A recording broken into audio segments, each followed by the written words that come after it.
수 있기를 바랍니다. 그런즉 너희가 어떻게 행할지를 자세히 주의하여 지혜 없는 자같이 하지 말고 오직 지혜 있는 자같이 하여 세월을 아끼라. 때가 악하니라. 그러므로 어리석은 자가 되지 말고 오직 주의 뜻이 무엇인가 이해하라. 술 취하지 말라. 이는 방탕한 것이니 오직 성령으로 충만함을 받으라. 시와 찬송과 신령한 노래들로 서로 화답하며 너희의 마음으로 주께 노래하며 찬송하며 범사의 우리 주 예수 그리스도의 이름으로 항상 아버지 하나님께 감사하며 그리스도를 경외함으로 피차 복종하라. 아멘. 우리의 찬송을 받으신 하나님, 또 우리의 기도를 들으신 줄 믿고 감사드립니다. 이 시간 마음의 문을 열고 살아계신 하나님의 계시의 말씀 받을 때 성령의 감동을 주셔서 우리의 삶이 새로워지게 하여 주옵소서. 예수님 이름으로 기도하옵나이다. 아멘. 네, 오늘 읽은 본문 말씀 중에서 16절 말씀을 다 함께 다시 한번 읽습니다. 세월을 아끼라. 때가 악하니라. 다시 한번 읽으실까요? 세월을 아끼라. 때가 악하니라. 예수 그리스도 안에서 새 사람이 된 하나님의 자녀는 이 세상에서 어떻게 살아갈 것인가? 본문에서 주님은 때가 악하다. 그러므로 세월을 아끼라. 그렇게 말씀합니다. 이런 당시 에베소 교회 성도들이 살던 그때만을 일컫는 말이 아닙니다. 우리가 사는 이 시대가 악한 시대이다. 그런 이야기입니다. 왜 악한 시대가 된 것일까요? 하나님이 안 계신 것처럼 살기 때문에 악한 시대가 된 것입니다. 하나님을 마음에 두기 싫어하기 때문에 악한 시대가 된 것입니다. 성경은 말씀합니다. 어리석은 자는 그의 마음에 이르기를 하나님이 없다 하도다. 그들은 부패하며 가증한 일을 행하며 선을 행하는 자가 없도다. 또한 그들이 마음에 하나님 두기를 싫어하며 하나님께서 그들을 그 상실한 마음대로 내버려 두사 합당하지 못한 일을 하게 하셨으니 곧 모든 불의, 추악, 탐욕, 악의가 가득한 자요, 시기, 살인, 분쟁, 사기, 악독이 가득한 자요, 수군수군하는 자요, 비방하는 자요, 하나님께서 미워하시는 자요. 하나님을 없다 하고 하나님을 마음에 두기 싫어하는 삶이 악한 열매를 맺으며 산다는 겁니다. 하나님을 마음에 두기 싫어한다는 것은 창조주 하나님의 주 되심을 인정하지 않고 자기 자신이 주인 행세를 하며 산다는 것입니다. 이게 죄의 본질이죠. 이게 타락의 원인이죠. 자기 자신이 주인 행세를 하면 어떤 일이 벌어지는가 하면 선하고 아름답게 잘 사는 것이 아니라 공중의 권세 잡은 자 악한 사탄의 숙주 노릇을 하게 됩니다. 여러분, 숙주라는 것이 무엇입니까? 바이러스나 기생충이 스스로 활동하는 것이 아니라 어떤 생명체에 붙어 있어야지만 활동이 되는 거거든요. 그게 숙주입니다. 바이러스나 기생충이 숙주 노릇하는 생물이 없으면 활동하지 못하듯이 사탄은 바이러스처럼 숙주 노릇하는 존재에 들어가야 힘을 쓸 수가 있습니다. 성경에 보면 귀신을 쫓아내시면서 우리 예수님이 돼지에게 들어가라 하신 말씀이 나오죠. 돼지뿐만 아니라 사람에게 들어가든 거기에 달라붙어서 사탄이라는 존재는 거기 달라붙어서 속이고 빼앗고 죽이고 파괴시키는 일을 하게 됩니다. 사탄이 눈에 보이는 게 아니에요. 숙주 노릇하는 그 존재에 들어가서 악을 행하게 되는 것입니다. 특히 탐심을 가진 사람.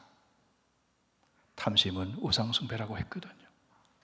분노를 품고 있는 사람. 사탄의 숙주가 되기 쉽습니다. 그래서 성경은 해가 지도록 분을 품어서 마귀에게 틈을 주지 말라고 말씀하는 거예요. 분을 내어도 죄를 짓지 말며 해가 지도록 분을 품지 말고 마귀에게 틈을 주지 말라. 마귀의 숙주 노릇하지 말라는 거. 욕심이 잉태한즉 죄를 낳고 죄가 장성한즉 사망을 낳느니라. 욕심이 뭡니까? 탐심이잖아요. 여러분, 탐심과 분노를 조심하시길 바랍니다. 저를 포함해서. 인류 역사상 사탄의 첫 번째 숙주 노릇을 한 사람이 누구일까요? 아담과 하와죠. 사탄은 속이는 자, 거짓의 아비, 살인의 영 분리시키고 파괴시키는 악한 영입니다. 하나님의 주 되심을 거부하면 자기 자신이 주인 행세를 하는 것 같지만 사탄의 숙주 노릇을 하고 사탄의 하수인 노릇을 하며 악을 행하게 되는 것입니다. 전에는 너희가 공승의 권세 잡은 자에게 속하였다. 에베소서를 통해서 가르쳐주는 말씀이 있죠. 하나님의 주되심을 거부하고 하나님을 마음에 두기 싫어함으로 불법이 성하고 사랑이 식어지고 악을 행하게 됩니다. 악한 때에 여러분, 우리 성도는 어떻게 살아야 할까요? 우리가 사는 이 시대가 악한 때입니다. 어떻게 살아야 할까요? 오늘 본문을 보면 하나님께서는 그리스도 안에서 새 사람이 된 우리 성도에게 지혜 없는 자같이 살지 말고 지혜 있는 자같이 살아라, 그렇게 말씀해요.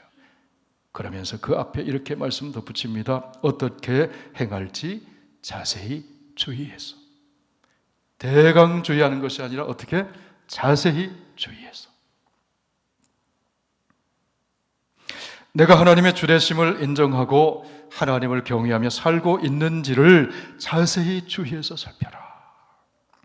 그런 한편 나도 모르는 사이에 내가 악한 사단 마귀가 들어와 기생하는 숙주 노릇하지 않고 있는지를 자세히 주의하여 살펴라. 그리하여 헛수고하지 않아야 한다는 겁니다. 여러분, 우리가 인생을 살면서 헛수고할 때가 참 많은 것 같아요. 파리에서 올림픽 게임 열리고 있잖아요. 끝났는가요? 오늘까지 열리나요? 운동선수가 규칙대로 경기하지 않으면 1등으로 달려도 헛수고입니다. 릴레이 경주에서 선을 이탈하거나 바통을 놓치거나 미국 팀이 선을 넘어갔더라고요. 실격입니다. 실격. 헛수고입니다. 달려간 만큼 되돌아와서 바통을 놓치면 다시 주워서 처음부터 다시 뛰어야 돼요. 다시 뛰어야 돼요. 헛수고하는 겁니다. 여러분, 우리가 예배를 드리지만 하나님을 중심에 모시지 않는 예배는 헛수고입니다. 이스라엘 백성들이 헛수고 많이 했거든요. 성전에서 예배드리면서 헛수고를 많이 했거든요. 하나님을 기쁘시게 한 것이 아니라 하나님 마음의 근심거리가 되었거든요. 아무리 애쓰고 열심히 일해도 주님과 함께 하지 않는 인생은 헛수고하는 인생입니다. 돌아보니 헛수고예요. 그래서 전도서 기자는 말하죠. 헛되고 헛되도다. 이 헛되다는 말 헤벨. 잠깐 지나갔다 사라지는 것 같은 그런 존재. 헛된 거예요. 허망한 거예요. 돈 쓰고 시간 쓰고 그런데 생산적인 열매가 없어요. 성도는 바람처럼 잠깐 있다가 사라지는 헤벨과 같은 존재이지만 영원하신 하나님 안에서 현재를 어떻게 살아야 할지를 생각하고 잘 살피면서 살아가야 합니다. 그것이 지혜 있는 자의 삶이라고 성경은 이렇게 우리에게 가르쳐 주십니다. 그러면 여러분, 어떻게 사는 것이 지혜 있게 사는 것입니까? 오늘 본문에서 주님께서는 몇 가지를 우리에게 가르쳐 주십니다. 먼저 세월을 아끼며 사는 것이 지혜 있게 사는 것이다. 우리 15절 16절 다시 같이 읽습니다. 그런즉 너희가 어떻게 행할지를 자세히 주의하여 지혜 없는 자 같이 하지 말고 오직 지혜 있는 자 같이 하여 세월을 아끼라. 때가 악하니라. 세월을 아끼라. 때가 악하니라. 악한 때를 살아가고 있으므로 세월을 아끼며 살아라, 그렇게 말씀을 합니다. 여러분, 세월을 아끼라는 것은 시간 아끼라는 거죠. 점이 이어지면 선이 되듯이 시간이 이어져서 세월이 되고 인생이 되는 것이죠. 그러므로 시간이 참 소중한 것입니다. 세월을 아끼라는 것은 죽어가는 시간을 구원해내라. 타락해 가는 시간을 구원해내라. 시간을 바른 방향으로 사용해라. 악한 시간을 하나님의 선한 시간으로 바꿔라. 기회 왔을 때 그 기회 놓치지 말고 기회를 사라. 그런 뜻이 담겨 있습니다. 에베소 교인들이 살고 있는 그 그리스 그 신화에 보면은 시간의 신 둘이 등장합니다. 먼저는 크로노스라고 하는 시간의 신이 있습니다. 거대한 낯을 듣고 있는 모습을 크로노스 신의 모습인데, 하늘의 신인 우라노스와 대지의 여신인 가이아 사이에서 이 크로노스가 태어났다고 합니다. 그는 낫으로 아버지인 우라노스를 제거하고 거세하고 몰아냅니다. 그리고 신들의 세계를 장악했습니다. 그런데 그 마음에는 항상 두려움이 있는 거예요. 그래서 레아라고 하는 여인과 결혼을 해서 아이를 낳을 때마다 자기처럼 자기 아이도 자기를 죽이지 않을까 두려운 거예요. 그래서 아이를 낳을 때마다 집어삼키는 겁니다. 5 남매를 남편에게서 레아가 낳았지만 또 집어삼킬까 봐 막내가 태어났을 때 크레타 섬에 감춰두고 돌을 강보에 싸서 남편에게 가져다 주고 그 아이를 살립니다.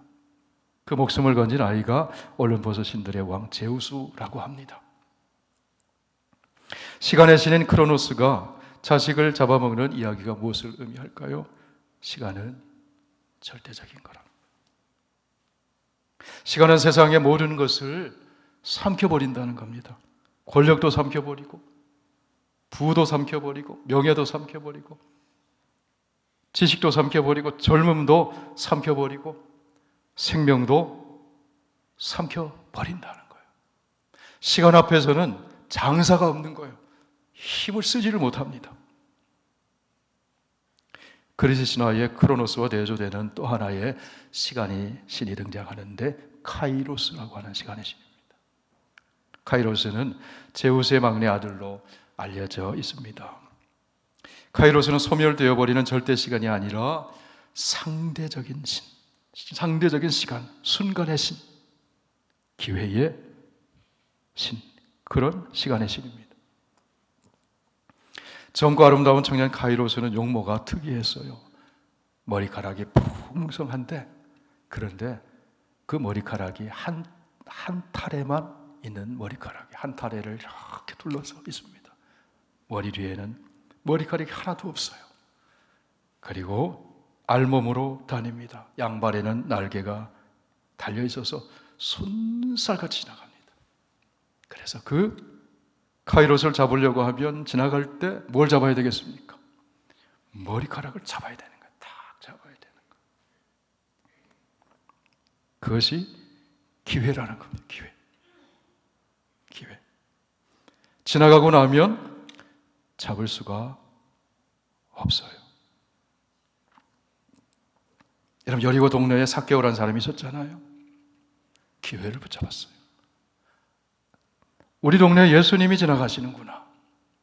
돌무화과 나무 위에 올라가서 예수님 내려다보다가 삭개오야, 내 집에 오늘 내가 요하여야 하겠다. 그때 삭개오가 얼른 내려와서 예수님을 영접했어요. 기회를 잡은 거예요. 여러분, 예수님을 영접할 기회가 있는 겁니다. 그거 잡아야 되는 거예요. 그리고 삭개오가 얘기합니다. 내 소유의 절반을 다 팔아서 가난한 사람에게 주겠습니다. 누구를 속였다면 4배를 갚겠습니다. 선을 행할 기회를 잡았다는 거예요. 여러분, 선을 행할 기회, 사랑할 기회, 봉사할 기회 항상 있는 게 아닙니다. 예수 믿을 기회 항상 있는 게 아닙니다. 예수 전할 기회 항상 있는 게 아닙니다. 말씀 들을 기회 항상 있는 게 아닙니다. 그 붙잡으라는 거예요. 하나님께서 우리에게 주신 것 중에 가장 소중한 것이 있다면 시간일 거예요. 시간에 비하면 다른 것들은 다 시시한 겁니다. 돈이 많은데 시간이 없다면 무슨 소용이 있겠습니까? 돈 언제 써보겠습니까? 그런데 세상을 살아가면서 시간을 잃어버리는 경우가 너무 많다는 거예요. 저를 포함해서 염려하며 사는 시간, 미워하며 사는 시간, 원망하며 사는 시간, 죄 지으며 사는 시간, 잃어버린 시간입니다. 다시 되돌아와서 리셋하고 다시 출발해야 돼요. 하나님의 시간에 카운트되지 않는 시간이라는 거예요. 고린도전서 3장에 보면 참 중요한 말씀이 나와요. 10절 이하의 말씀 보면 각 사람들이 시간을 사용해서 공적을 쌓게 되는데 어떤 공적은 불에 태워도 그대로 남아있어요. 금이나 은이나 보석 같은 공적이에요. 비유적인 표현이죠. 어떤 공적은 불에 태우면 재밖에 남지 않아요. 나무, 풀, 지푸라기 같은 공적, 그런 공적을 쌓을 수도 있다는 겁니다.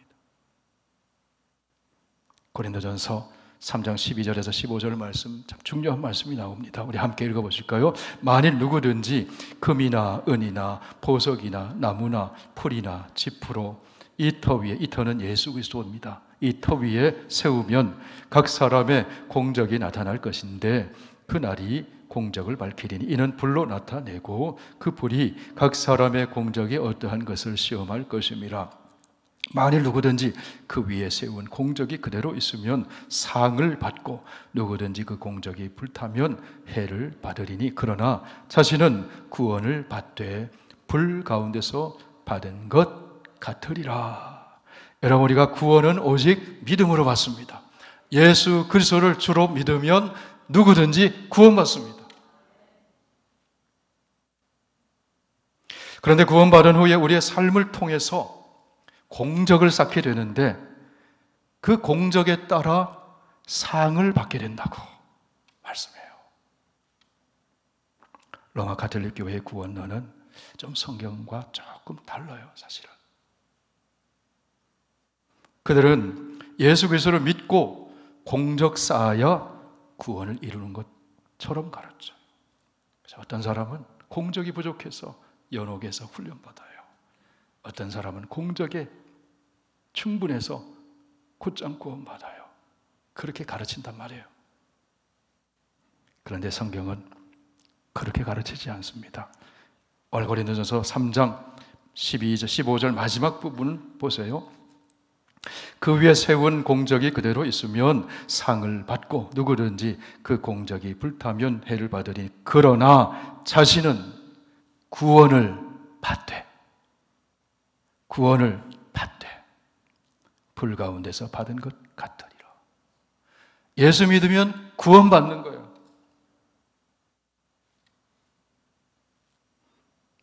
그 이후에 새 사람 되어서 새 삶을 살아가는데 어떤 공적은 금이나 은이나 보석 같은 공적이 있는가 하면 어떤 공적은 지푸라기와 풀 같은 공적이 있다는 거예요. 그런 것들은 죄만 남고 다 사라져 버린다는 거예요. 상이 없다는 거예요.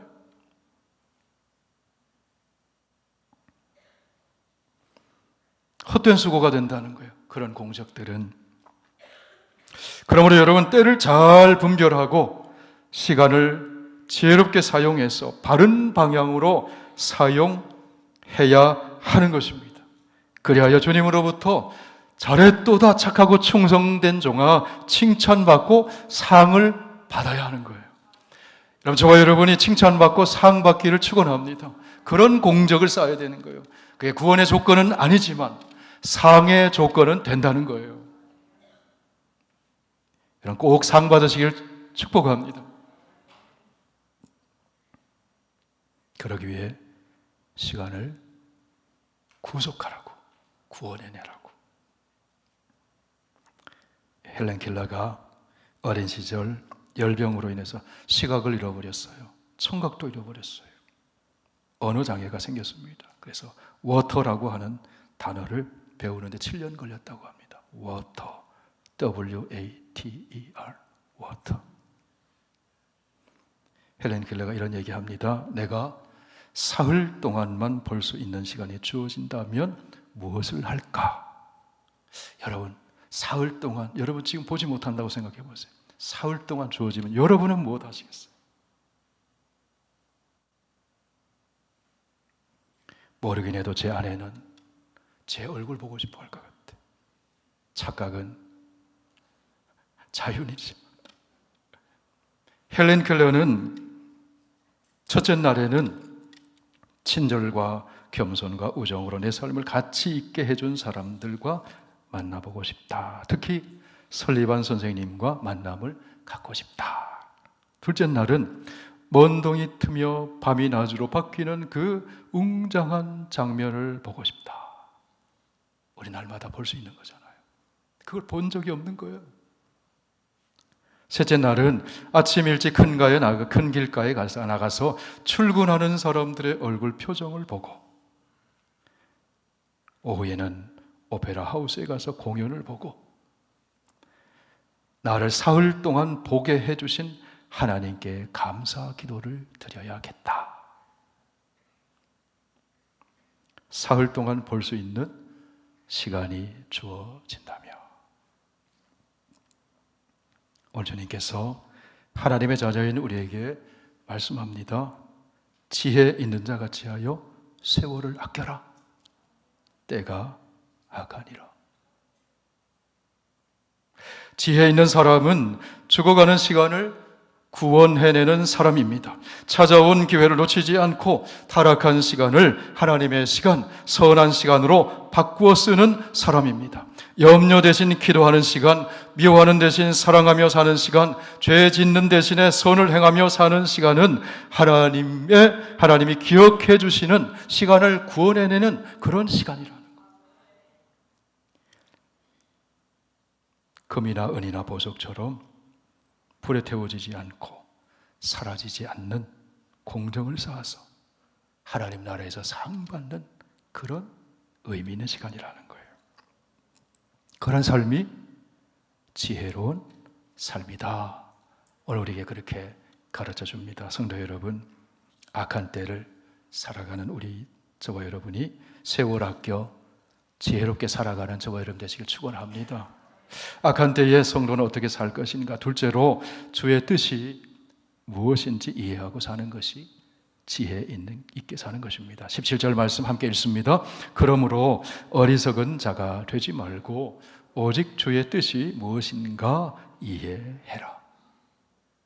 여러분, 많은 경우에 하나님의 뜻은요, 우리 성도에게는 알려져 있어요. 사실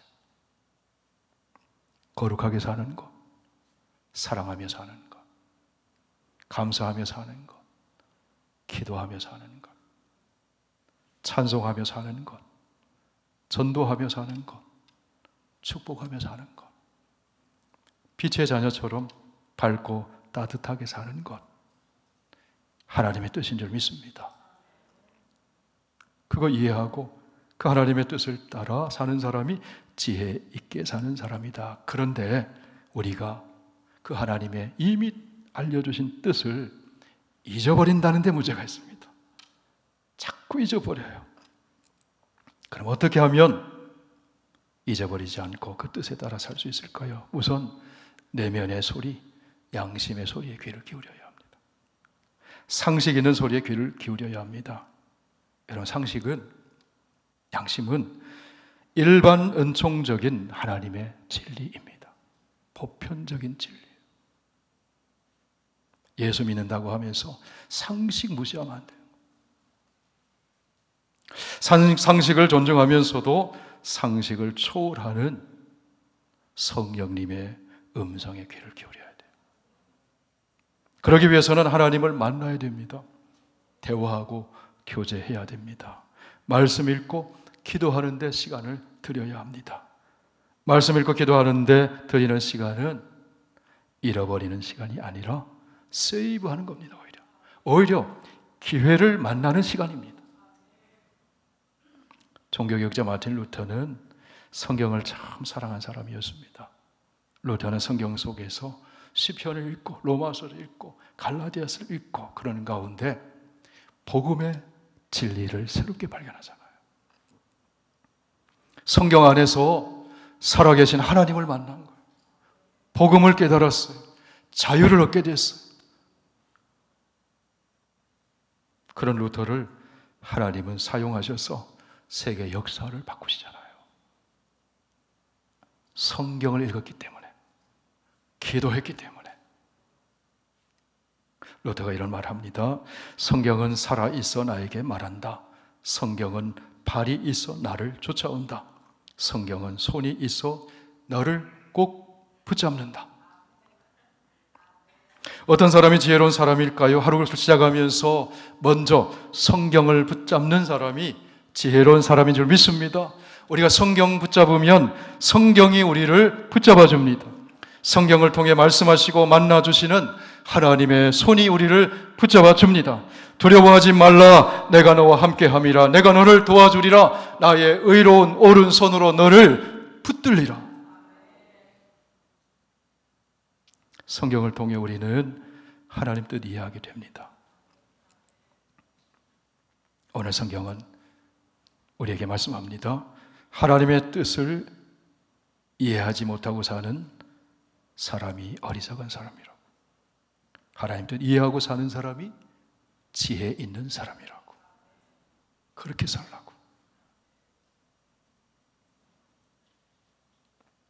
날마다 하나님 말씀 읽고 묵상함으로 하나님 뜻 이해하고 그 뜻을 따라 살아가는 저와 여러분 되시기를 축원합니다. 셋째로 성령 충만 받아 사는 것이 지혜 있게 사는 것입니다. 성령은 하나님의 영입니다. 아버지 하나님의 영, 아들 하나님 예수 그리스도의 영입니다. 성령은 생명의 영입니다. 성령은 사랑의 영입니다. 성령은 지혜의 영입니다. 성령의 충만함을 받으면 생명이 채워져요. 사랑이 채워집니다. 지혜가 채워집니다. 성령이 임하실 때 우리는 지혜를 얻게 되고 분별력과 통찰력을 갖게 됩니다. 과거가 해석됩니다. 현재를 분별하게 됩니다. 미래를 내다보게 됩니다. 때를 분별하게 되고 사람을 분별하게 되고 시간을 분별하게 되고 말을 분별하게 됩니다. 세상적인 일과 영적인 일을 분별하게 되고 빛의 일과 어둠의 일을 분별하게 됩니다. 성령이 임하시면. 우리가 세상의 영을 받지 아니하고 오직 하나님께로부터 온 영을 받았으니 이는 우리로 하여금 하나님께서 우리에게 주신 은사로 주신 것들을 알게 하려 하심이라. 신령한 자는 모든 것을 판단하나 자기는 아무에게도 판단을 받지 아니하느니라. 고린도전서 2장에서 주시는 말씀이죠. 여러분, 지혜는 분별력입니다. 세상 기준이 아니라 하나님 기준으로 분별하는 거예요. 딴 사람도 이렇게 하는데 그게 기준이 아니라는 거예요. 하나님이 기준이에요. 분별하는 지혜는 하나님의 영, 지혜의 영이신 성령을 통해서 주어지는 겁니다. 그러므로 성령 충만함을 받아야 돼요. 성령 충만함을 구해야 돼요. 오늘 보면 18절 말씀 다 함께 읽습니다. 술 취하지 말라. 이는 방탕한 것이니 오직 성령으로 충만함을 받으라. 여러분, 이 시대가 악합니다. 이 악한 시대에 성령으로 충만한 것이 아니라 술 취해 사는 사람이 얼마나 많은지 몰라요. 특히 한국의 젊은이들이요, 모임 장면을 보면요, 의례 술이 나와 있어. 술 어떤 거 좋아하냐고, 그게 대화의 소재더라고요. 너무 자연스럽게. 주량이 얼마 되냐고, 이게 대화의 소재더라고요. TV를 통해서 여과 없이 다 나와요. 술 안 마시면 어울리지 못하거나 바보 취급당하는 세상 되었어요. 그런데 여러분, 술 취하면 어떻게 됩니까? 술 취하면 분별력을 잃게 됩니다. 술 취하면 운전하면서 무고한 사람을 죽음으로 몰아넣는 일도 일어나게 됩니다. 술 취하면 무절제하고 무모해지고 지각이 없어집니다. 술 취하면 절제가 없습니다. 아무 말이나 막 합니다. 어리석은 행동을 하게 되고 죄의 유혹에 빠지게 됩니다. 술 취하면 주님의 뜻을 알 수가 없어요.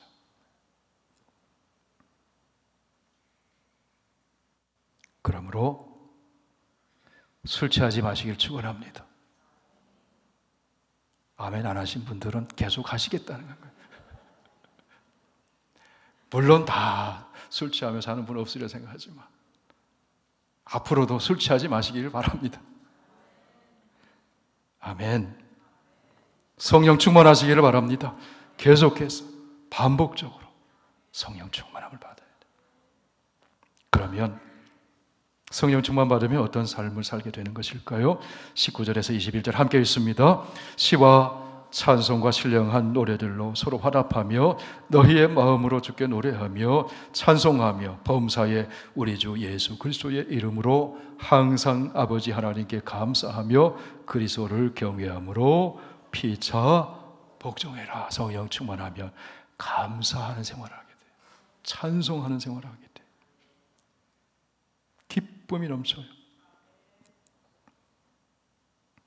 성령 충만 받으면 그리스도를 경외하게 됩니다. 하나님을 두려워하게 됩니다.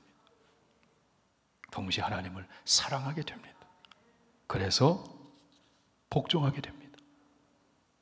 복종한다는 것은 내가 높아지는 것이 아니라 내가 그 아래 낮아진다는 거잖아요. 우리 예수님이 그렇게 해주셨잖아요.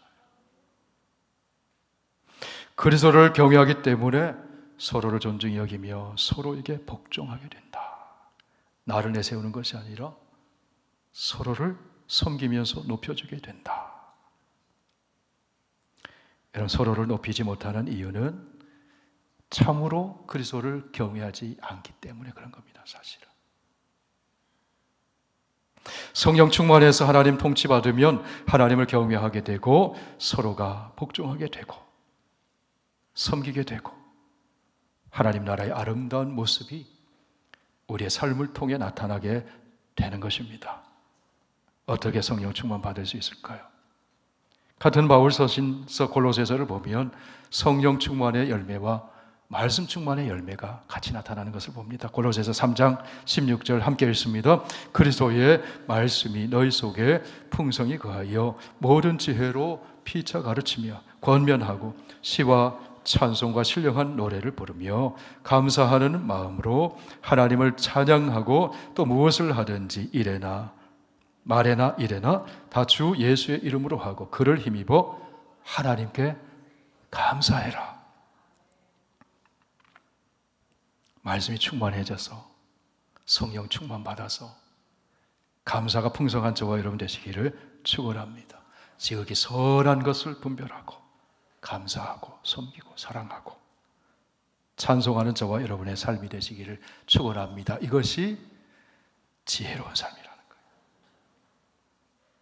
오늘 본문에서 주님은 때가 악하다 그렇게 말씀합니다.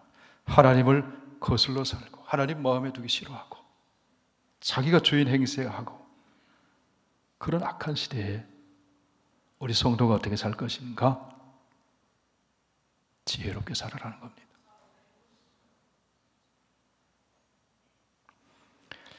악한 시대에 선하게 살기 위해서는 선하신 하나님으로부터 선한 것 많이 받아야 돼요. 여러분에게 하나님으로부터 주시는 선한 것이 많이 채워지기를 축복합니다. 그런 마음에 쌓은 선에서 선한 것이 나오잖아요. 마태복음 12장 35절에서 말씀합니다. 함께 읽으실까요? 선한 사람은 그 쌓은 선에서 선한 것을 내고 악한 사람은 그 쌓은 악에서 악한 것을 내느니라. 저를 따라 한번 고백해 보세요. 사람은 자기에게 있는 것을 준다.